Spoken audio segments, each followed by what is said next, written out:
So one of the guys, one of the animals that was arrested for the savage murder of that young boy, Lesandro Guzman Feliz, has been slinging piss in the people's faces. Actually, in the CO's faces in Rikers Island. Yep, that's what he's up to.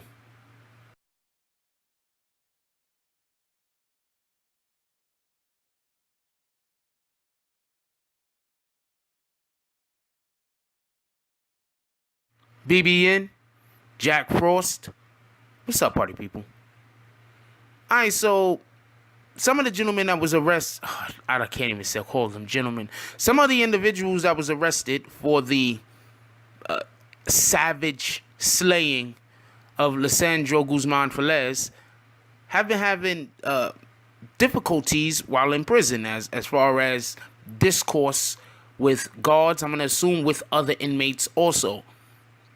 So one has been accused of throwing urine into the face of a CO. So they don't know what to do with these guys.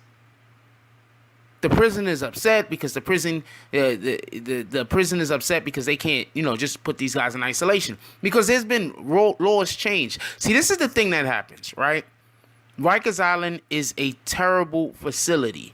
But one of the reasons why the facility is so bad, as far as it's so dangerous for inmates and for COs, is because after years of abuse from the COs, there's a certain environment that is created on Rikers Island. And it's been there because of the years of abuse that the COs would do to the inmates. Don't get this confused. I'm not defending inmates. I'm not defending these animals that did that to that child. I'm not doing that. For some strange reason, the internet is backwards. The internet says, well, if you're not biased for the thing that I'm biased for, that means you're for the other thing. No, I'm not. I'm just looking at it as what it is. If not for the years and years and years and decades of abuse by multiple different units or incarnations of COs that have been on Rikers Island, there's just a certain ambiance that was created. And this is usually going to be the prisoners, the inmates that's kept there, violent. And it's usually going to be the COs doing all types of different shenanigans as the violence escalates. One of the things that Rikers Island had been known to do was to, for any reason, unnecessarily put people into isolation for 23 hours a day. Now that this is proven that this could definitely with a child, but definitely with any individual, this could cause so much harm mentally to a person to be forced to be by themselves for 23 hours a day for months and years at a time, which is common sense if you ask me. They have not been able to use this specific practice any further.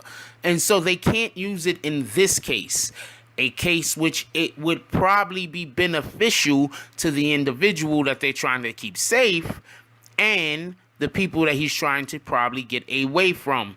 Okay, I'll break it down. This is just my opinion on this whole matter. Why would he throw urine in the face of a CO? So he could get moved.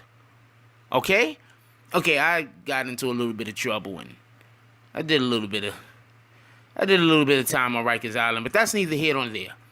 So when I was in the unit that I was in, we had an individual, and he was just trying to be a tough guy. See, I don't understand this, yo. Like, seriously, I'm keeping it a buck with you. All you got to do is be yourself. You understand what I'm saying? Like, if you just be yourself, move, you know what I'm saying? If you know how to move, there's certain things you don't got to worry about. So there was this one dude, and he was always like, I'm not going to lie, this motherfucker looked like a gorilla. I'm so serious. He's West Indian. Nigga look like a gorilla. Word. And he is always acting like crazy. All the time acting crazy. One of the reasons is because the charge that he was caught with, he wasn't going to beat. Alright, he wasn't being his charge. That's that. So he probably wanted to try to think that crazy act might, get him some kind of so he could, plead something or other. I don't know, man. Anyway, so one day we're in the unit, and there's another guy that's there. For everybody that don't know, when you locked up, I don't know if this dude was planted in there. I think he was just planted in there. He was like some white Muslim guy, and he was like mad diesel, and you could tell he knew martial arts. It was just, I know people that know martial arts, so you can tell who knows martial arts a good deal of the time by just the way that they move with their body. So one day, the gorilla guy is picking on some other little young guy for no reason whatsoever, just picking at him because he wants to be shown as tough, because we got the Bloods in there too with us, and they pick on him, so he picks on the little guy, whatever the case might be. So dude says something to him, and the guy says something, the gorilla nigga says something. So the white Muslim dude, he's like, all right, meet me in the bathroom. So everybody know what that means. So when he says this, we're having something happened with the guards. One of the guards didn't do her count right, and so she ended up sending somebody to freaking court that wasn't supposed to go to court, so the count was wrong. So now, after breakfast, they made everybody get back. Well, I wasn't going back to sleep, so it ain't matter to me. But after breakfast, they made everybody get back up, and they had to start counting motherfuckers, and motherfuckers had to go walking around, and they had to count us 2-3 times till they figure out how the count was wrong. Anyway, so before they did the count, while one of the COs was talking to, the captain or whatever the case might be, the guy goes into the bathroom to go wait for homeboy. So homeboy goes to the bathroom. So then homeboy goes to the bathroom, like, what the fuck? Like, come on, I know he ain't about to fight that dude. So homeboy goes to the bathroom, and then he comes out the bathroom. But when he comes out the bathroom, now he's like flailing his arms, making a scene, trying to get the attention of the guards, trying to make a scene. So when I hear that this dude threw piss in the face of a CO, the first thing that come to my mind is he has problems in that unit. He wants to be moved out of that unit, but he doesn't want to be the punk that asks to be moved, that when they put his shit up on the gate. You understand what I'm saying? That putting your shit up on the gate basically means that you go and you leaving. You like, yo, I can't be in here. I gotta go to another unit. You understand what I'm saying? So he don't want to be that guy. That's what it looks like to me. So he's trying to create a situation where he gets in trouble and then they gotta move him. You know, that's just my opinion. Now, to the whole thing about the people that runs Rikers are kind of mad at the mayor because the mayor is looking. See, this is the thing. We have been a police state for so long that the NYPD and the COs, they feel, I don't know, I don't want to say entitled, but they feel entitled where they have the right to do whatever the hell they want to do without any type of repercussions.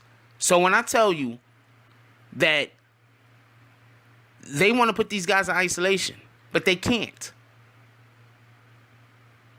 Now, these guys deserve to be in isolation because their lives are genuinely, most likely, in danger.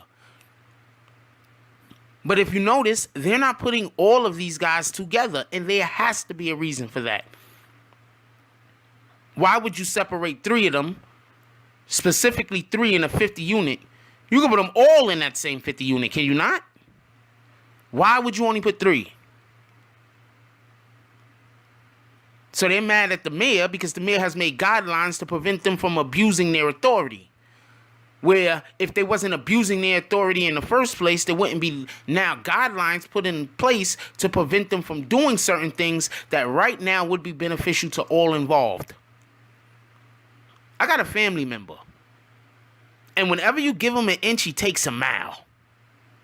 And then after you say, look, man, that's too much. You're taking this too far. Somehow he always tries to flip it around and try to make it seem like you've done something wrong. I'm pretty sure everybody has a family member like that. Personally, he's a lazy bastard. And keep it a buck with you. He feels like everything is owed to him. Anytime you start talking to him about anything at all and he's wrong, the first thing he starts doing is talking about the Bible. Dead serious. If he's wrong, like he's wrong about something, the first thing he does is start talking about the Bible. And then somehow, because you're not allowing him to do the thing that he wants to do, you hate God.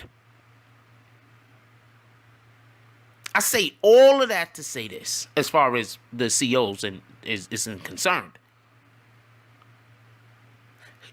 You people have created an atmosphere that is dangerous for yourself, and even more dangerous, which is already dangerous because it's jail, for the inmates. Now that you have to actually do your damn job, and you don't have crutches that you can use, like, I don't know, isolating somebody for 23 hours a day and forgetting about them. Now that you don't have crutches like that, and you have to actually do your job, which does put you in danger. That is not a question. That is a fact. There is no question about that. Their job puts them in danger. Now, maybe, why don't you start hiring people who can do the job instead of hiring people who should be a security guard somewhere, guarding the fucking Sears Tower? Not even the Sears Tower. That place might actually need security. Why don't you get somebody to be a security guard somewhere, guarding like a garbage dump? Stop hiring them. How about that? Stop hiring garbage dump security guards to be COs. How about that? Get some people that can do the job the way that the job is supposed to be done without endangering themselves as much as possible and without causing harm to the actual inmates that are there. Because if you were doing that for the last 15, 20 years, you wouldn't worry about not being able to put these fucking douchebags in isolation like they deserve. Anyway, like, comment, subscribe, join the notification gang. Hashtag Bronx Bombers. Let's get it. I love y'all. Take care of each other. And that's all I got on this one. I'm out. If you like this video, please hit the like and subscribe button. If you would like to help dictate the direction that this channel takes, please leave a comment. All comments are appreciated, whether positive or negative. Thank you very much and enjoy your day. And remember, positive thoughts cause for positive things to happen. Let's get it.